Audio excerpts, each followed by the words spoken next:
키워드로 풀어보는 경제 이야기 시간입니다. 김한진 이코노미스트 함께하는 시간입니다. 박사님 어서 오십시오. 네, 안녕하세요. 예, 주제 오늘도 세 가지를 놓고 시장 해석하고 전략 세우도록 하겠습니다. 첫 번째 주제입니다. 제롬 파월 미국 연준 의장이 유럽에서 열리는 ECB 회의에 가서요. 네, ECB 연례 회의 여기 가서 연례 포럼에 가서요. 또 이제 금리 인상 해야 된다는 얘기를 했는데요. 그 얘기 먼저 하겠습니다.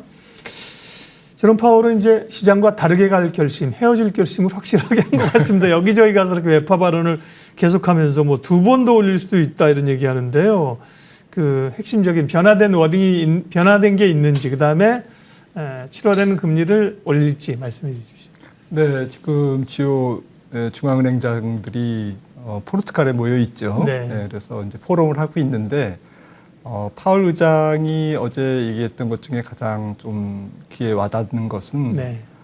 연속적으로 인상하는 것을 테이블에서 배제하지 않았다. 그러게요. 네, 그러니까 이제 한 텀 걸러서 예를 들어서 7월에 25bp 올리고 뭐 9월에는 쉬고 뭐 네. 11월에 또 올리고 뭐 이렇게 할 수도 있고 그냥 뭐 7월에 25bp 또 9월에 또 25bp 해서 연내 50bp 올릴 가능성도 배제하지 않겠다. 그러니까 조금 서비스업 물가 얘기를 했어요. 네. 그 서비스업 물가가 좀 잘 잡히고 있지 않고 물가가 자기네들의 목표 수준 2%가 되겠죠. 2%까지 내려오는데 2025년 정도 되면 뭐 2%에 도달할 거다. 근데 이거는 사실 뭐 지난 FOMC 통화정책회의에서 뭐 문서로나 혹은 말이나 말로나 다 밝힌 거거든요. 사실 앵무새처럼 반복한 겁니다. 뭐 새로운 얘기가 나온 건 아닙니다. 네. 하지만 뭐 특히 이제 연속적으로 25bp 인상은 좀 시장한테 조금 상당한 메시지로 좀 울림이 있었죠. 연속적으로 7, 9월 올릴지는 여전히 모르나 시장은 정말 그렇게 생각하지만 어쨌든 7월에는 지금 이제 올리는 거를 거의 좀 기정사실화 해야 되겠네요. 네, 뭐 CME 패드워치 선물 시장에서도 뭐 25bp 인상이 뭐 한 90% 확률 왔다 갔다 합니다만 뭐 그 정도 보고 있고, 그러니까 뭐 특별한 일이 없으면 뭐 지금 5.5%가 25bp 올려서 연준의 기준금리가 5.50%가 상단이 되는 것은 뭐 기정사실. 네. 문제는 또 뭐 맨날 마찬가지지만 그 다음 인상이 또 이루어지느냐 마느냐라는 것인데 뭐 아무래도 이제 기자회견이라든지 여기에 파월의 입에 좀 관심이 쏠리겠죠. 너무 멀죠. 9월은 또 지금 그동안 무슨 일이 벌어진지 모르니까 상황을 좀 봐야 되겠고요. 30일에 미국의 개인 소비 지출 PCE 물가 지표가 나옵니다. CPI는 이미 본 거고요. 결국 이제 CPI도 소비자 물가 지수 근원이 높아서 이제 걱정인데요. PCE도 비슷하게 나올까요? 네, 지금 헤드라인 PCE는 뭐 지난달에 4.5, 그러니까 지난달이라면 4월 수치가 되겠죠. 내일 모레 나오는 게 이제 5월 달 PCE니까. 그런데 헤드라인은 뭐 3.9 정도로 지금 뭐 시장 컨센서스가 형성돼 있고요. 클리브랜드 연준의 인플레이션 나우캐스팅에서도 이제 그렇게 지금 전망하고 있는데 말씀 주셨듯이 문제는 이제 근원이죠.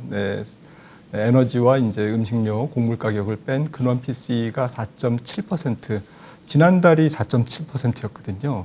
그 지난달도 4.7%였고, 그러니까 거의 북박이로 4.7%, 4%대 중후반에 붙어 있다라는 얘기는 상당히 뭐 어제 파월 의장의 발언하고 이제 일맥상통하는 게 조금 안 떨어진다. 근원은, 그러니까 코어 물가는 안 떨어진다.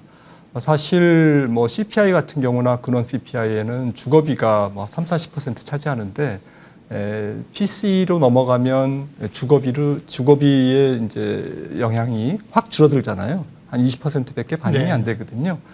그런 측면에서 주거비를 뺐는데도 지금 주거비가 안 내려가고 있지 않습니까? 주거비를 뺐는데도 4.7%라는 것은 정말 서비스업 물가가 부담이 되고 있다라는 것이죠. 아마 4.7% 나오면 아마 그 지표를 받아보면서 시장에서는 7월에 이어서 9월에도 연속적으로 25bp 인상이 가능하겠구나라는 쪽으로 아마 프라이싱 할 것 같습니다. 네. 미국의 물가 그리고 통화정책 얘기했고요. 두 번째 키워드로 넘어가도록 하겠습니다. 다음 키워드는요. 우리 경제입니다. 정부가 이제 상저하고로 하반기쯤은 좋아질 걸로 당초 생각했는데 지금은 뭐 미국도 그렇고 중국도 그렇고 글로벌 경기 회복이 더디어서요 상저하고가 될 수 있을까? 다행히 뭐 수출 지표 같은 경우는 6월 지표들이 좀 적자폭이 줄었다는 숫자도 좀 받아들고 있긴 합니다. 네, 최근에 국제 기관들, 뭐 OECD라든지 IMF라든지 월드뱅크 이런 데서 전망을 하는 이제 세계 경제 전망, 또 국별 전망 이런 것들을 조금 보면 사실 중국 쪽을 조금 낮추는 분위기고요. 그리고 제조업 강국들, 특히나 이제 반도체 부분이 강한 국가들의 성장률을 조금 낮추는 분위기입니다. 한국, 대만이네 대표적으로. 네, 예. 그런 측면에서 조금 뭐 수출 회복이 제한적이다라는 게 이제 전 세계의 어쨌든 경제 전망의 공통점이고요. 예. 사실 우리나라 수출이 대중 수출이 특히 반도체 같은 경우가 40%나 되잖아요. 그러니까 반도체도 안 좋은데 중국도 좀 안 좋으면 대중 반도체 수출이 좀 줄고 홍콩까지 합치면 뭐 중국향 뭐 반도체 수출이 거의 50%거든요. 네. 그러니까 반도체 경기가 조금 회복이 하반기에 좀 느려지거나 그리고 중국 경기가 하반기에 좀 기대치에 못 미치거나 이 두 가지 조건이 충족되면 한국 경제 하반기 경제 회복이 조금 제한적일 수밖에 없는 그래서 뭐 한국은행도 1.4%로 좀 성장률 전망을 올해 낮췄고요. 전반적으로 뭐 1%대 조금 1%에 가까운 좀 저조한 성장률이 하반기에도 나오지 않을까라고 지금 예상을 하고 있습니다. 특히 네. 내수 쪽도 조금 안 좋았기 때문에 설비 투자라든지 소비도 좀 안 좋을 수밖에 없죠. 특히 공공요금 인상이라든지 외식 물가 이런 쪽에서 지금 예. 소비를 압박하고 있기 때문에 내수 수출 뭐 양쪽이 다 안 좋은 그런 하반기가 될 가능성은 높아 보입니다. 다행히 우리가 이제 뭐 원유라든지 수입 물가를 자극하는 쪽은 낮아서 다행이긴 한데요. 하반기 경제를 보면서 체크해야 될 포인트 좀 몇 개 잡아주세요. 제일 중요한 거는 뭐 뭐니 해도 미국 경제가 연착륙이 되냐. 네. 그러니까 원래는 이제 상반기에 좀 미국 경제가 그래도 버티다가 1%대 중후반에서 버티다가 하반기에는 심지어는 마이너스 성장률 들어간다는 얘기가 지배적이었지 않습니까? 네. 몇 달 전만 해도. 그런데 지금은 이제 하반기에도 뭐 0% 혹은 뭐 한 분기 정도 살짝 뭐 마이너스를 찍을 수도 있고 그것도 좀 가능성이 없어지는 워낙 미국 경제가 펄펄 끓고 있다 보니까 주택 시장도 최근에 좀 더 좋아지고 있고 소비는 네. 여전히 좋고요.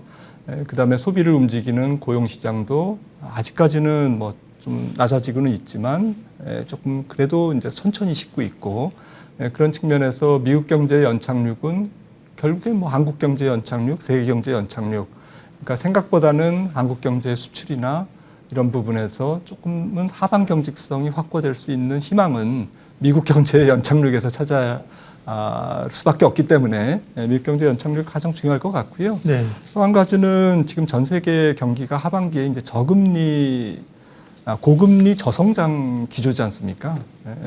고금리, 금리는 안 떨어지는데 성장은 좀 낮은 그런 이게 약간 금리 혹은 물가와 성장률, 실물 경제의 이제 조금 불일치, 미스매칭 이게 이제 지금 전 세계 경제 구도인데 이런 측면에서 한국 경제의 주요한 하반기의 키포인트는 우리나라도 조금 물가가 낮아지든지 금리가 낮아지든지 성장률이 올라오든지 이 두 가지 조건이 이제 서로 잘 안 맞아주면 약간 스태그플레이션 현상이 나타나면서 한국 경제가 더 어려워지는 이제 그런 측면에서 물가가 낮아질 거냐 이런 여부가 좀 키포인트인 것 같습니다. 네. 예, 우리 경제 점검해봤고요. 세 번째 키워드로 이동하도록 하겠습니다. 세 번째는요, 실적 발표 시즌이 다가오고 있기 때문에요. 2분기 실적과 함께 또 7월 증시 전망하겠습니다. 다음 주에 이제 삼성전자 잠정 분기 실적을 발표를 해서 실적이 발표되는데, 대체적으로는 좀 안 좋을 거고요. 네, 전반적인 상황 또 좋아질 부분은 어느 쪽일까요? 네, 전 세계적으로 실적 전망은 작년 4분기에 조금 올해를 안 좋게 봤다가 네. 1분기 실적은 예상한 것보단 우려했던 것보다는 조금 좋게 나오는 예. 그런 분위기였고요. 지금은 또 좀 1분기가 좋게 나오니까 2분기를 조금 그래도 긍정적으로 1분기에 이어서 2분기에도 실적이 좀 선방할 거다. 기업들 실적이.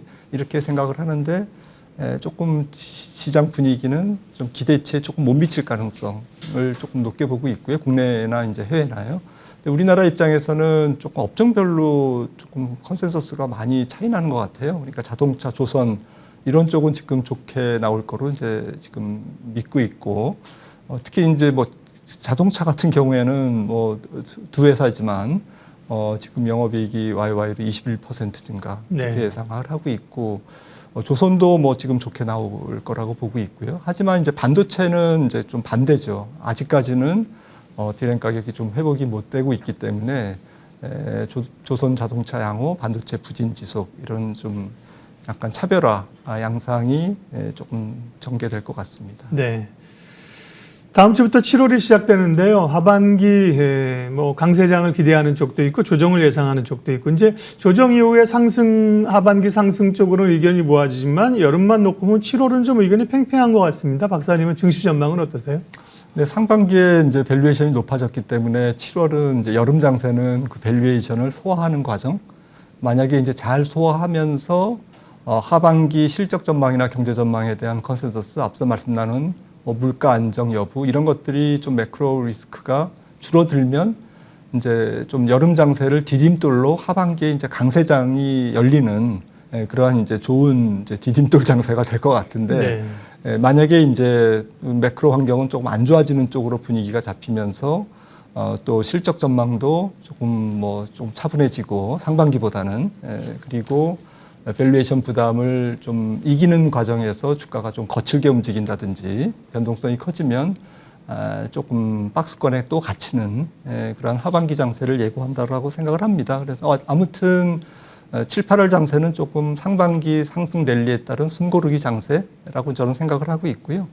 그래서 투자 전략은 조금 많이 오르는 종목, 또 밸류에이션이 높은 PER 높은 종목보다는 조금 사선의 종목, 성장주라 할지라도 상대적으로 좀 PER이 낮다든지 섹터 내에서 조금 덜 오른 종목들, 하지만 뭐 펀더멘탈은 이상이 없는, 문제가 없는 그러한 종목들로 좀 순환매를 타는 게 좋지 않을까 이렇게 생각을 합니다. 순환매 키 맞추기 전략이고요. 네.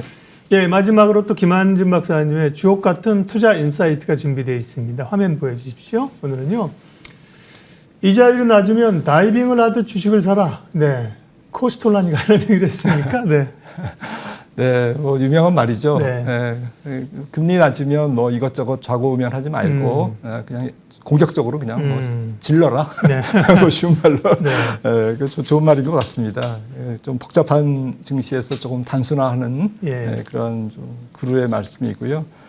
하지만 지금은 이제 앞서도 말씀 나눴듯이 물가가 잘 안 잡히고 근원 물가가 잘 안 잡히면서 조금 뭐 금리가 잘 안 내려오는, 그리고 경기가 둔화되는 것에 비해서는 금리가 조금 높은 이제 그러한 상태이기 때문에 공격적인 투자보다는 조금 상단이 제한되어 있는 뭐 주식시장 전체나 혹은 종목이나 그래서 좀 선별적으로 투자하는 게 좋지 않을까. 그러니까 지금은 금리가 낮은 상황이 아닙니다. 조금 더 신중하게 안전마진을 확보하는 그러한 전략이 중요하고 그냥 보수적으로 하자는 얘기죠. 그리고 뇌피셜보다는 이제 숫자가 찍히는 기업 실적이 좋은 기업들 중심으로 제한적으로 매매하는 것이 좋을 것 같습니다. 키워드로 알아보는 경제 이야기, 오늘도 김한진 박사님과 유익한 시간을 보냈네요. 함께해 주셔서 고맙습니다.